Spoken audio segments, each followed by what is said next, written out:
All right, appreciate everyone for joining us for Coach Franklin's weekly press conference. We'll start with an opening statement from Coach, and then we'll take questions from Zoom. Coach? Good seeing everybody. I appreciate everybody coming out to cover Penn State football. Just some notes. Another awesome environment, 110,830, second largest crowd in Beaver Stadium history. We won the turnover battle, the explosive play battle, the third down, not the explosive play battle, the third down battle, the sack battle. We did not win the drive start battle. I think their punter is exceptional. And we did not win the penalty battle. Didn't have a lot, but still did not win that battle. Had the same number of penalties, but we had more yards. We talk about players of the game. We went with the offensive line, the group that we consider the starters, which is Olu, Hunter, Caden, Sal, JB, Vega, and Drew. We kind of view those two guys as starters as well. Defensively, Chop Robinson, special teams, Dom DeLuca. Dom just continues to make plays and show up. He's been disruptive now 3 weeks in a row in terms of being involved in turnovers. D-squad players of the week on Offense, Golden, which is also his birthday. Happy birthday, Golden. London Montgomery, and then on defense, Lamont Payne and Jamel Lyons. And then on special teams, Jace Tutty, who's been really good for us. He's been a really good teammate since he's arrived here and is bringing value and is appreciated by our coaching staff in the locker room. Some positives from the game. We won 1-0, shutout, but what we've been kind of preaching is we got better. I thought we got better last week. I thought the three biggest plays of the game was the fumble caused by a combination of Deni and Jalen. Jalen on the hit, Deni punched it out, recovered by Curtis. If you really look at that game started out the way Iowa wanted it to go. They had the ball. They were able to get at least a first down. They were able to punt us deep, play field position, pin us deep. Then we didn't do a good job in that coming out drive. Then we punt the ball back deep to them.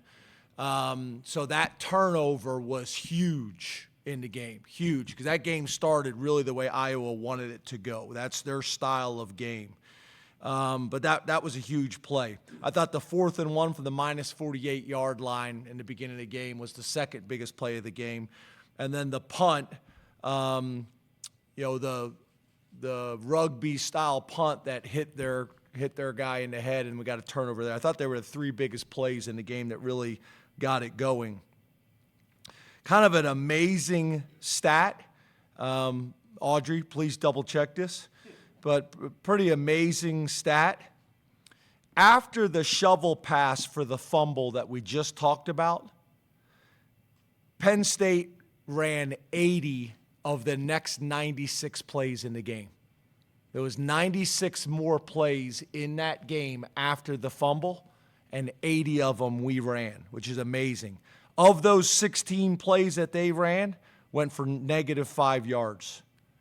I thought our preparation was excellent, and it translated to the game. We got to continue to build on that, our process individually and collectively of preparing each week.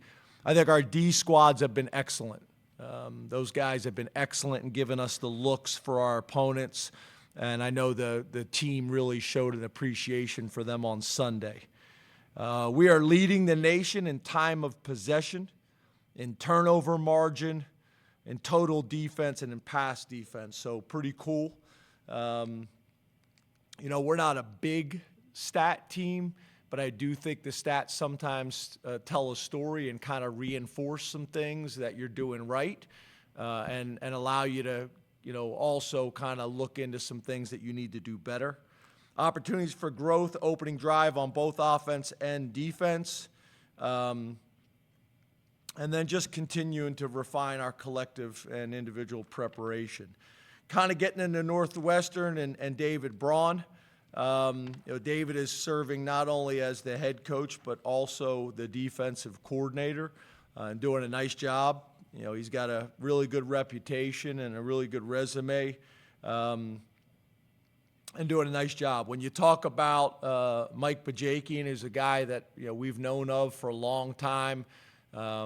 Actually, Coach Leonard and him worked together at Boston College, but he's been a coordinator for a long time. Coached in the NFL, is very well thought of, and is doing a nice job there.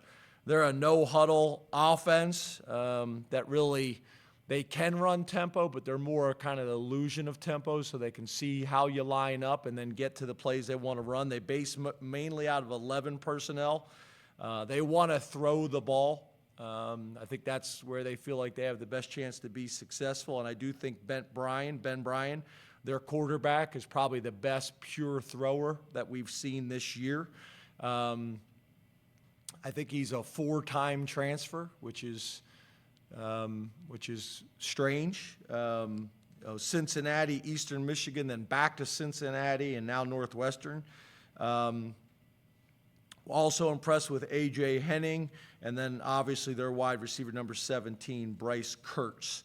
That game last week was really interesting to watch the coaches' tape as well as the TV copies, which I like to watch as well. I think it was 31-10 in the fourth quarter. And when you think about how Minnesota likes to play, you would never say that they would win that game based on Minnesota's style of play. But they found a way. They found a way, which was impressive to watch. Like I mentioned, David Braun is also the defensive coordinator.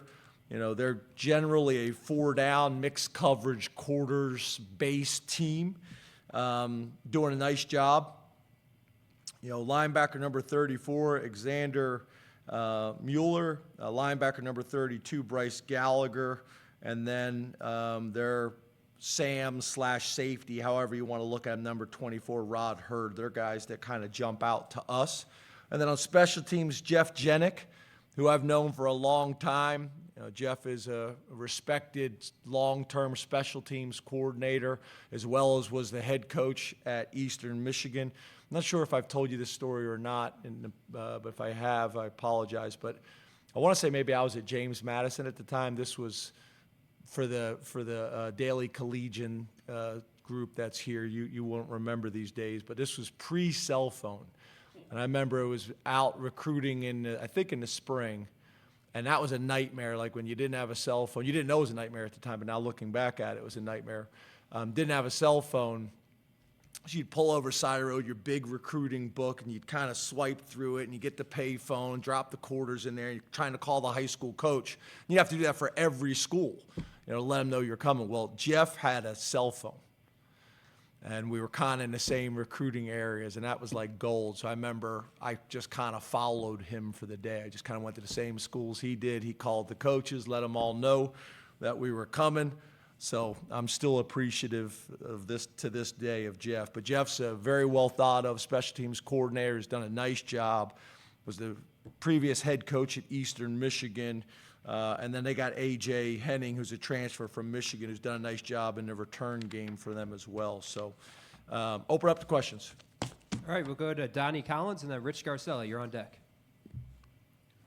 How you doing today, James? Hey, Donnie. I was wondering if you could assess the play of your wideouts the first 4 games. Are there areas where they've exceeded your expectations coming out of camp, and where do you see as the biggest areas of improvement there? Yeah, I've been pleased with the group. I think we need to be more consistent as a total group. Some guys maybe more than others. I think Keandre has shown what he can do.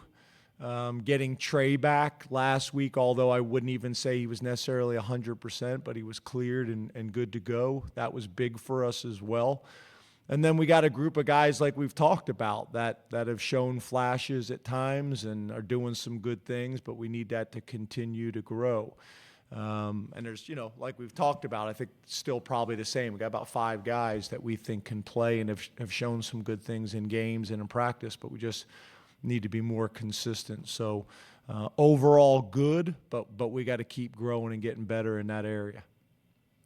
Let's go to Rich Garcella and then Mike Gross. You're on deck.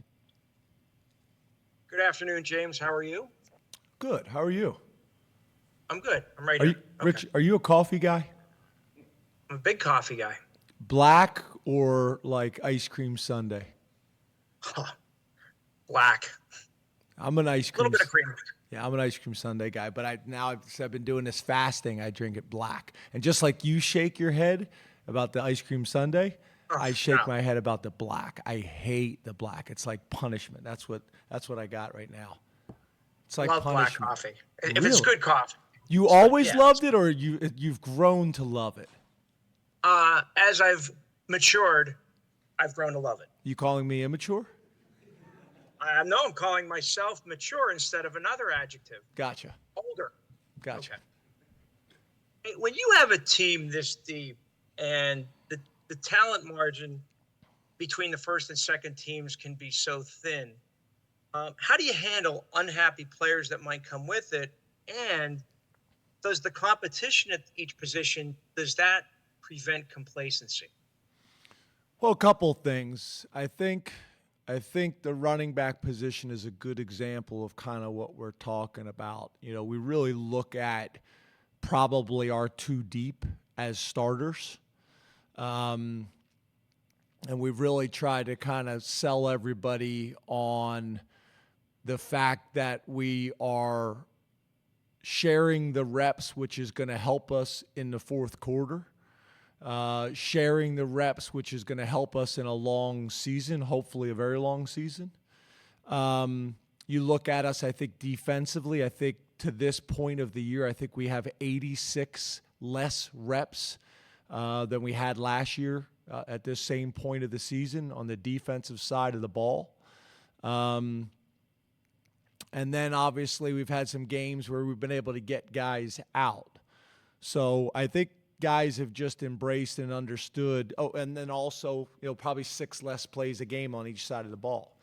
So I think guys have just kind of really embraced of, the idea of what do we got to do to win, number one.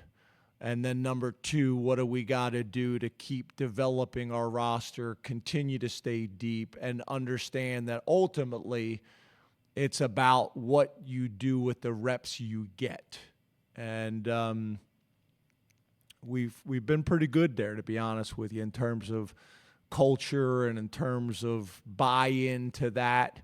I mean, obviously everybody would like a few more catches, everybody would like a few more carries, but I think ultimately, people are pleased and happy with how they're being used and how they're being coached and how they're being developed. And then Sunday helps because I think you guys know, even guys that play in the game, we do a developmental scrimmage on Sundays, and that's been helpful. And I think our 3s and 4s, even guys that play, the younger players, I think, are really much more bought into that this year than in the past.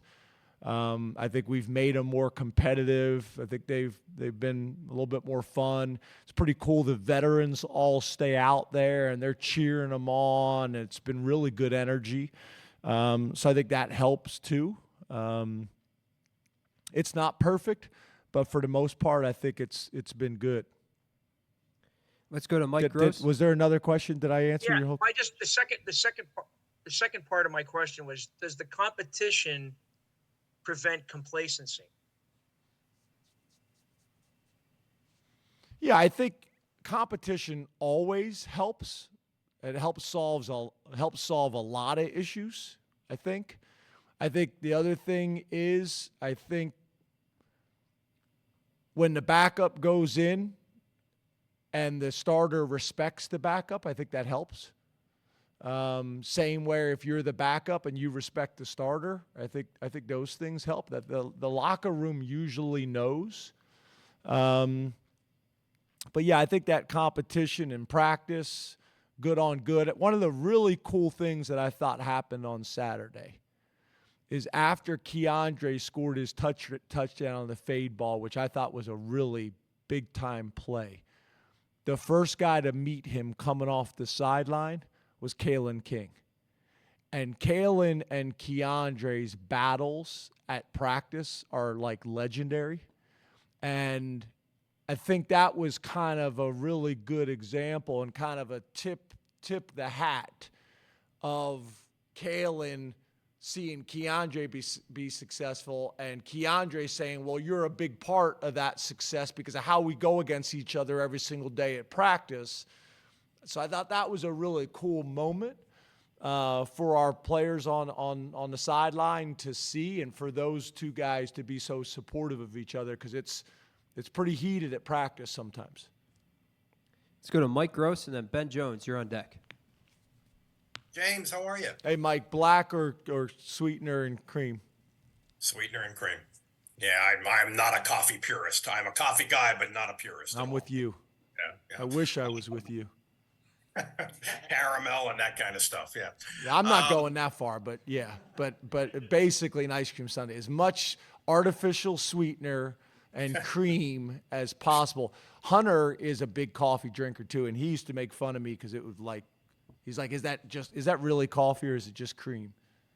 Yeah, I have no qualms. You're comfortable with it.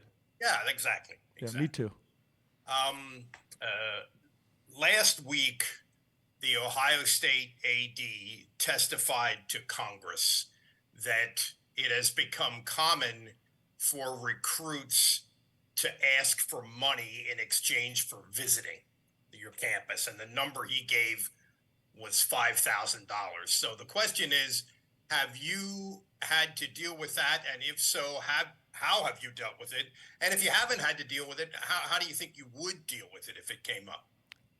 As you could probably imagine, it's kind of like we had the discussion maybe it was a year ago when something came out from that school as well, and they talked about a number, and you guys wanted to know if my number was similar, and I said, well, why would my number not be similar?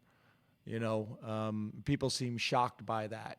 Yeah, I mean, as you can imagine, the schools that you're mentioning, we're all dealing with the same challenges and issues. We all are. So yeah, sometimes I think things are said publicly that maybe you guys weren't aware of before. But yeah, we're all dealing with the same challenges and issues because most of us are all recruiting the same guys. And that's about as far as I'll get into that, and then talk about Northwestern. Let's go to Ben Jones and then Johnny McGonigal. Hey, James, how's it going? Good. How are you? I'm good. I'm a black coffee guy. You are. You beat me to the punch. You just said I'm gonna steal his thunder. Yeah, I could tell we were having a Thanksgiving. What's your favorite? Yeah. What's your favorite applesauce thing? Yeah. Yeah, I couldn't. I would miss my morning meetings if I had that much artificial sweetener. Always black coffee? For the most part, I drink coffee enough that I like it, but not so much that I need it. So. Yeah, I don't need it. I don't drink it on vacation. We don't have a coffee maker at the house, so it's only at work. Fair enough. Well, good news is you don't spend a lot of time at work. Yeah, fair. Fair. But did you always drink it black, or is that transitioned? I always drank it black because I didn't know what else to do with it. So I was like, I guess this is how it's going to happen. Gotcha. Okay. Yeah. So this year, you've had 12 touchdown drives that have lasted 4 or more minutes. Last year, you had 13 of those. I think we talk about explosive plays and all of the excitement that you're maybe trying to find in the offense. But you have found a lot of success sitting on the ball, tenderizing people, taking what the defense gives you, and you're scoring 30 points or more a game. How much are we missing the plot on this is who you are versus you're just not where you want to be? Obviously, you're not going to turn down explosive plays if they're there, but it also stands to reason that as you reach the halfway point of the season, your offensive identity isn't just going to change overnight. Yeah. So first of all, I think that's a good question, and I also think it's good information. It's interesting. One of the things that's really cool is, in our team meetings, Mike gets up and talks, and Manny gets up and talks, and Stacy gets up and talks, because when we're talking about football and we're teaching situational football or talking about how we played, one of the things that's been important is Mike talking about how the defense helps our offense, and Manny talks about how the offense helps our defense. So that's been brought up about, like Manny talked about, like, they were on the field, and then the next time they got on the field, the score change and the clock change, and how that's been really helpful and impactful. And that goes back to the 86 less reps we've had on the defensive side of the ball at the same point of the schedule last year. So what I would say to your question too, though, is to me, I'm always looking for balance. We're always looking for balance. And right now, I think we have shown the ability to run to win, and we've shown the ability to pass to win.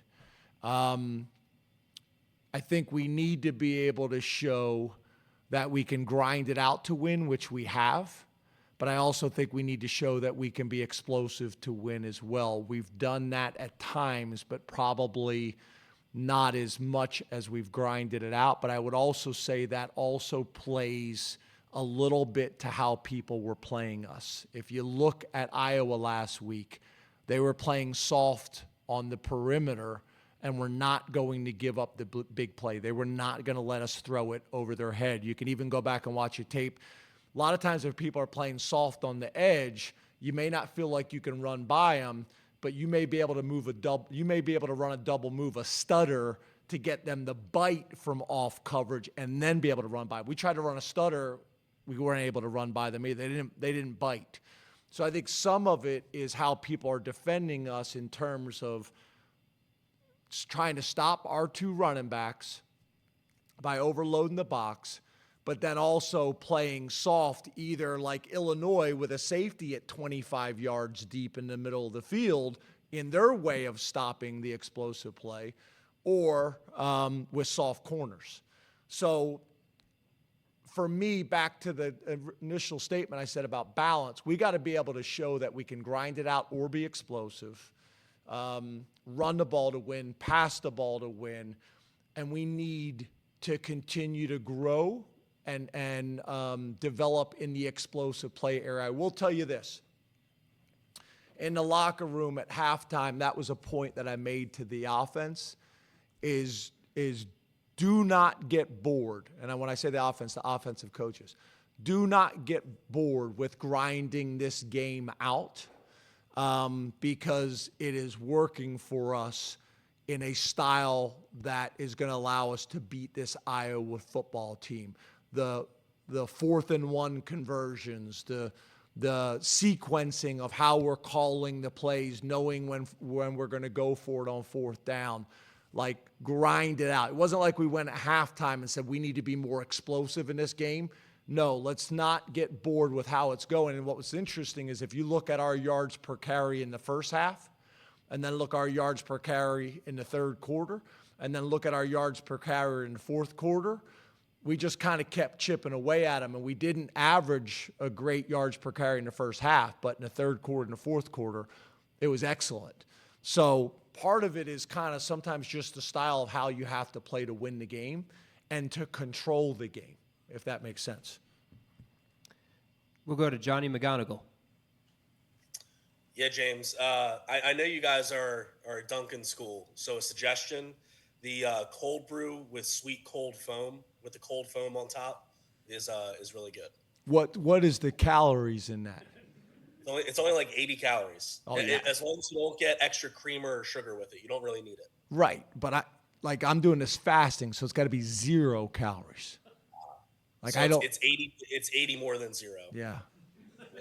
not going to No, do no it. help there. So I'm just going to continue to punish myself with this awful black coffee. Fair enough. But that's maybe an afternoon treat. I like it. There you go. Nice. Beau Pribula has gotten in, quite a bit so far. Cold this brew season. with sweet cream, you said. It's cold. Yeah, it's cold brew with I think it's called like the cold foam, like sweet cold foam. Yes, sir. So yeah, Beau Pribula has gotten in quite a bit so far this season. I think it's up to like 60, 70 snaps on offense. What have you seen out of him and how he's handled himself when he's getting in to games? Yeah, so we've been very intentional, very much like we were last year with Drew in making sure we're going to get Beau these reps. Also, I don't know if you've noticed, sometimes we're putting him in a series before we've really made a change, allowing him to be in with the majority of the ones still, because we think that's important. And then after that series, then make some more changes. We'd like to get him involved more in a situation where he can actually run our offense, because I think right now he's being used primarily as a runner, but we feel like we can run the whole offense with him. But a lot of that is because of its borderline 4-minute offense as well, and it's something that he also does well. So kind of allows us to do both, gain a hat in the run game, 4-minute, and play to one of his strengths. But I do think it's important that we continue to grow those other elements. He's getting it in practice a lot, obviously, but I think it's been really good. But we want to continue to develop that. And then there's obviously a place for getting him in, situationally throughout the game as well. Maybe in the red zone, or maybe in third down, or maybe as a change up. We had a play we were going to run yesterday, and it was during a timeout, and I kind of vetoed it at the last minute. But he's got a bigger package than what you've seen to this point. But I've been pleased with him. He's another guy that prepares really well, kind of emotionally steady Eddie. Doing a really good job of protecting the ball. We got to continue to do that. But we're pleased with him. And I know, talking to our defensive coaches and talking to some of our analysts, we feel like he's a weapon that defensive coordinators and head coaches are spending time on.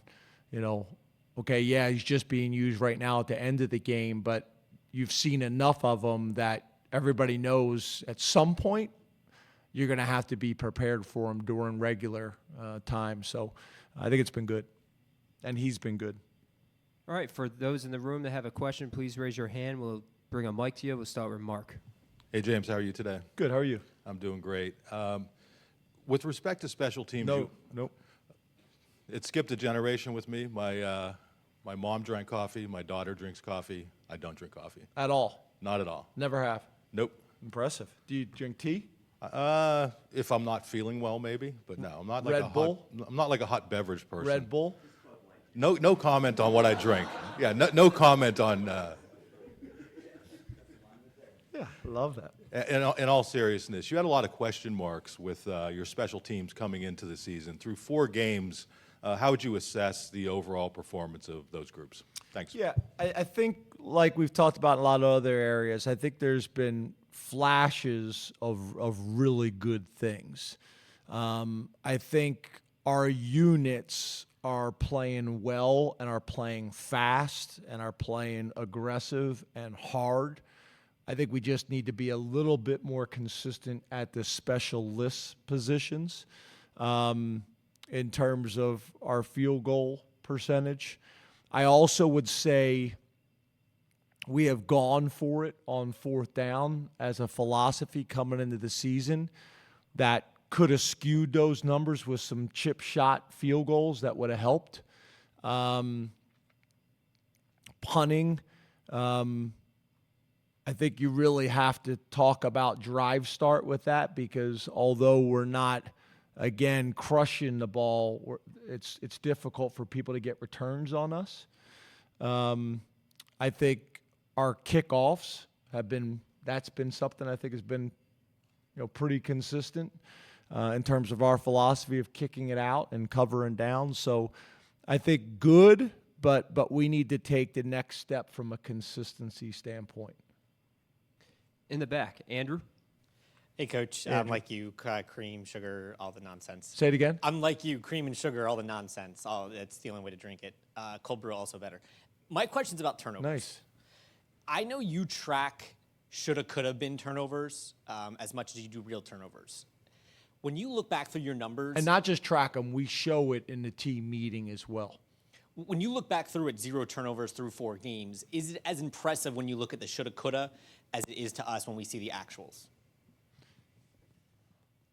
Yeah, I think so. I guess for me, I think what happens a lot of times because it's so exciting is I think people spend a lot of time on the turnovers, but just as exciting to me is the lack of turnovers and how we're respecting the football and essentially the program by doing that. So we got to continue to preach that. We got to continue to not get bored with that, with those fundamentals and that period that we do every single day. But I think it's been really good. And I think rather than just brushing over the times where we got away with a poor decision or we got away with a lack of ball security,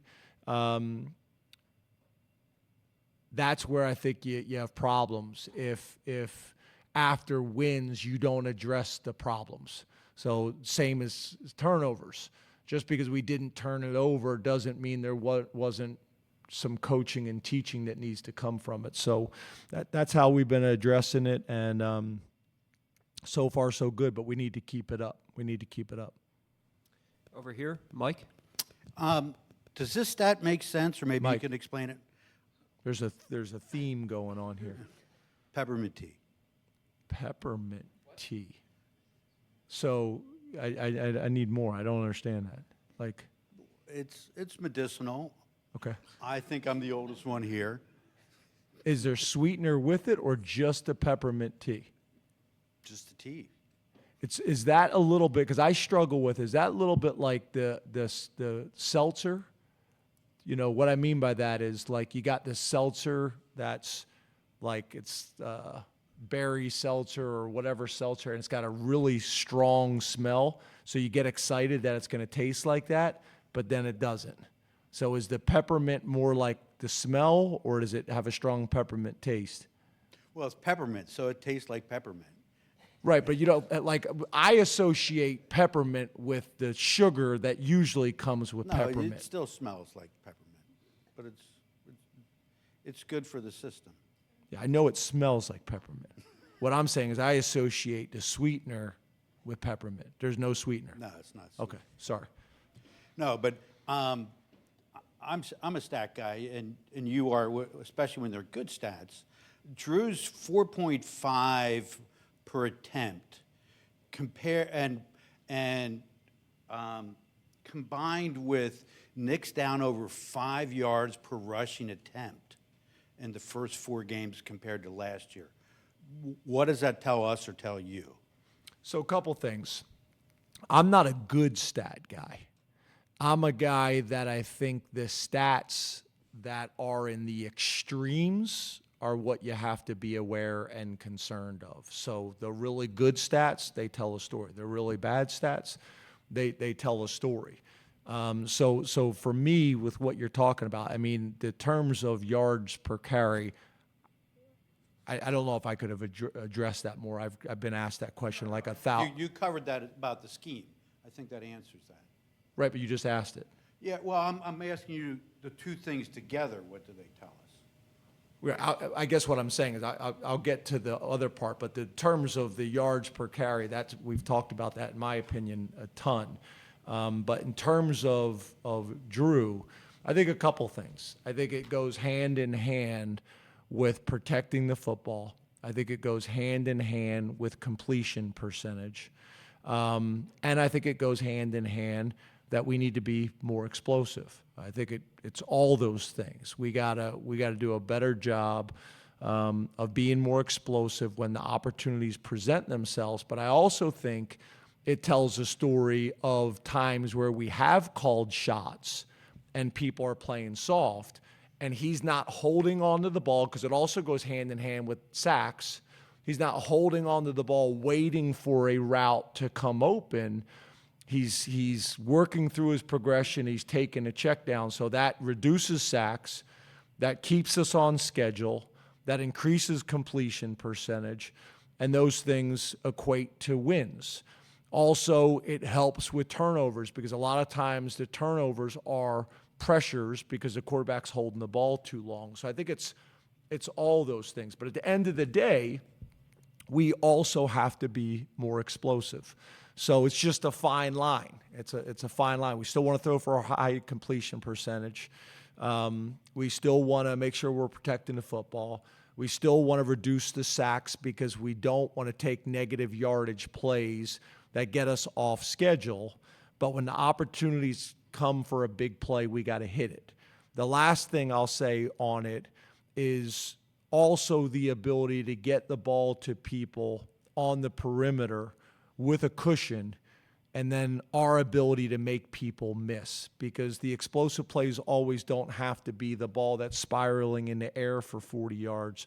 It can be a 5-yard completion or a 12-yard completion where you make somebody miss and go 80. Very different than your first part of your question with a running back, where a running back usually is going to have to break multiple tackles or make multiple people miss to get that explosive play. So we need to be a little bit better with our yak as well.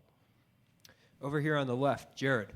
Hey, Coach Franklin. Hey, Jared. I'm a big tea guy, by the way. No coffee. I'm gonna pause. I'm gonna hold on that. You're a tea guy. Yes. Okay. Yeah. Lots of sugar too. Love it. Earlier, you said that as a team, you guys need to refine collective and individual preparation. Going into game day this week, can you expand a little bit more on what that means? Yeah, so it's our team's process of Sunday through Friday, how consistently we practice. I think it's also how we approach, the players approach their Monday film sessions on their own. It's how the guys handle taking care of their body and coming in with preventive, maintenance in terms of nutrition, hydration, flexibility. Say you're a guy that's got a history of ankle issues. Are you coming in and doing the preventative, strengthening and flexibility work, whatever it may be, watching film, studying your opponent, going through the game plan. It's all those things that, we do collectively as a team in how we practice and stacking days, Sunday, Tuesday, Wednesday, Thursday, leaving the practice field feeling great, Friday, leaving the practice field feeling great, give us the best chance to be successful on Saturday because of consistency, right? I think that's the key, whether it's football or probably any other industry, is who can do it on a consistent basis. And those things are collectively about our team and how we go about our business, and those things are individually. I think, there's examples. I think, why has Dom DeLuca been so successful? I think he's an example of a guy that is super consistent with his approach. I remember back to John Reed, super mature guy who was very consistent. John Sutherland, guy that was super consistent with his approach. And I think, those guys leave a legacy, right? John Reed learned from somebody. Sutherland maybe learned from John Reed. And our guys now learn from Sutherland, and so on and so forth, to kind of pass it down. I think Drew learned from Sean, and so on and so forth. So that individual and collective process of preparation, I think has been good, but we got to continue building on it. We got to sustain it. It's one thing to do it for 3 weeks or 4 weeks. Can you do it, week after week, day after day for the entire season? When you play well and when you don't play well, do you still put in the same level of approach? And actually, do you get better each week? Are you, self-reflective? Are you self-aware, where you kind of look at yourself and say, okay, this is what I did last week, and maybe I wasn't as good in this area. What am I going to do differently this week? We talk a lot this year about being intentional. Are you intentional about your plan and areas where you can improve and where we can improve? Audrey. James, sorry about that. Both, correct answer, tea and coffee, no sweeteners. I thought Mike was maybe mocking me with the peppermint thing because that's my deal. But wanted to ask about Mike Yursich. So is there certain days or certain times of the day that make Coffee you drink? first thing in the morning. Usually Wednesday nights I have tea ahead of practice 'cause it's a late night for me. Interesting. Yeah. But about Mike Yursich, you mentioned a couple times the not getting bored part. What have you learned about Mike through these first 4 games? Because I'm imagining as an OC that's got to be challenging when you're in a game like that and kind of staying the course. Well, first of all, I think Mike has done a great job. I think he's really built a culture in the offensive staff room where he's getting really good thoughts and feedback from the entire staff. There's good discussions. There's conflict, which I think is always good in terms of if the coordinator brings something up, people can push back. If the assistants can bring something up, the coordinator can push back. It's not just a bunch of yes men in the room, which I think is also important. And I think Mike's a guy that both him and Manny talked about in the offseason about what they want their offense and defenses to be is winning offense and defenses. And I think both would probably admit that maybe earlier in their careers they were focused on maybe leading the country in yards or points or whatever it may be, and that's really ego, not necessarily what's in the team's best interest. When those two things can go hand in hand, that's fine, but that's as a byproduct of doing what you have to do to win. And I think that was a really strong message from both of our coordinators on the retreat before the season started, which I thought was excellent. And I think, on game day, I think that's kind of my job is to help with that, like to remind on the headset from time to time, hey Manny, they're probably in 4-down territory right now. And I think a lot of times Manny knows that, but sometimes it's a good reminder to hear it. For Mike, hey, they haven't stopped us yet in the run game. Stick with it. Don't get away with it. Don't get away from it. Or, hey, we're getting a little bit conservative. They're sitting on our routes. When next chance you get, let's take a shot. Those types of things. But I think Mike and Manny have been great. I think they've been really good complementary pieces of each other on game day, but I also think they've been very good complementary pieces of each other with our team and in front of our team, which is really important. And I think that went all the way back to training camp. Those guys working together when we'd go good on good periods against each other, and it's not always like that. I've been some places where it can be divisive. So I think that's been really important culturally, the respect that those two guys have for each other and them putting the team first in front of any ego type things that I think can hurt a lot of football teams and organizations in general. Time for one more. Bob. James, how you doing? Good, Bob. How are you? No coffee, no tea, but I'm a big caffeine guy. So you could write this down. Celsius energy drink. It's got a lot of good stuff in it, not a lot of calories. I would recommend that. I didn't write it down because I'm all over it. Okay. Yeah. You know about it? Yeah, my wife started. Yeah. We like the carbonated one. We don't like the Yes. tea-based Correct. one for whatever reason. Yep. It's a good way to start the day. Yes, sir. I wanted to ask you just 2 quick ones on the 4th down sneak and the conversion rate you've been able to have. Even though it's a small gain, I think it's had a dramatic impact for you guys.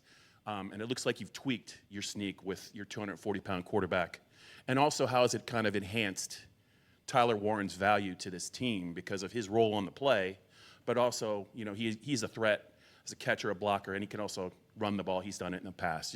It seems like that 4th down success, if you can continue to do that, will really impact the team going forward. Yeah, I think it has been good for us. It really has. And I think a big part of it is the rule change. I'm going to be interested to see if the rule stays the way it is. You know, I remember all the way back, I think when they changed the rule, or maybe they didn't, I'm trying to remember correctly, but with the USC play. So for a while you couldn't do it. Then they changed it and said you could. So it's going to be interesting if this one stays. But yeah, I think it has been. I think it has been good. I think your point of a 240-pound quarterback helps. You know, being 6'5" helps. Our offensive line and tight ends help. You know, and then Tyler, you know, the way we've used him. But obviously there's going to be different ways and different things we do as well.